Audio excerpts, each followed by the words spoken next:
Exodus chapter 18.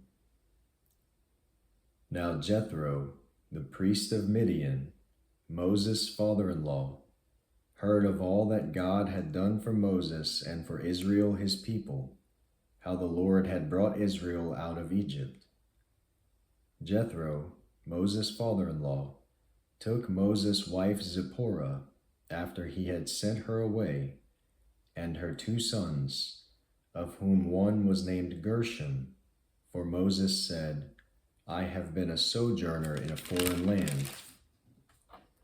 The other was named Eleazar, for he said, the God of my father was my help, and delivered me from the sword of Pharaoh.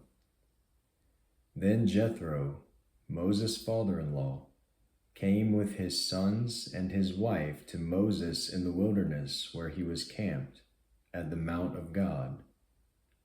He sent word to Moses, I, your father-in-law Jethro, am coming to you with your wife and her 2 sons with her. Then Moses went out to meet his father-in-law, and he bowed down and kissed him. And they asked each other of their welfare and went into the tent.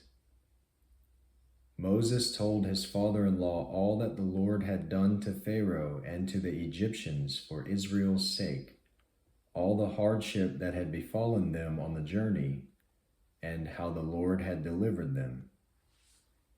Jethro rejoiced over all the goodness which the Lord had done to Israel in delivering them from the hand of the Egyptians. So Jethro said, Blessed be the Lord who delivered you from the hand of the Egyptians and from the hand of Pharaoh, and who delivered the people from under the hand of the Egyptians. Now I know that the Lord is greater than all the gods. Indeed, it was proven when they dealt proudly against the people. Then Jethro, Moses' father-in-law, took a burnt offering and sacrifices for God, and Aaron came with all the elders of Israel to eat a meal with Moses' father-in-law before God. It came about the next day that Moses sat to judge the people, and the people stood about Moses from the morning until the evening. Now when Moses' father-in-law saw all that he was doing for the people, he said, What is this thing that you are doing for the people? Why do you alone sit as judge, and all the people stand about you from morning until evening? Moses said to his father-in-law, Because the people come to me to inquire of God. When they have a dispute, it comes to me, and I judge between a man and his neighbor, and make known the statutes of God and his laws. Moses' father-in-law said to him, The thing that you are doing is not good. You will surely wear out, both yourself and these people who are with you, for the task is too heavy for you. You cannot do it alone. Now listen to me. I will give you counsel, and God be with you. You be the people's representative before God, and you bring the disputes to God. Then teach them the statutes and the laws, and make known to them the way in which they are to walk and the work they are to do.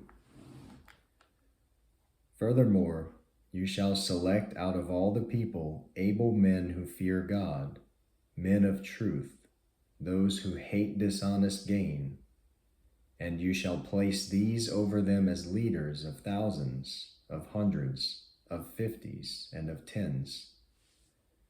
Let them judge the people at all times, and let it be that every major dispute they will bring to you, but every minor dispute they themselves will judge. So it will be easier for you, and they will bear the burden with you. If you do this thing and God so commands you, then you will be able to endure, and all these people also will go to their place in peace. So Moses listened to his father-in-law and did all that he had said. Moses chose able men out of all Israel and made them heads over the people, leaders of thousands, of hundreds, of fifties, and of tens. They judged the people at all times. The difficult dispute they would bring to Moses, but every minor dispute they themselves would judge. Then Moses bade his father-in-law farewell, and he went his way into his own land.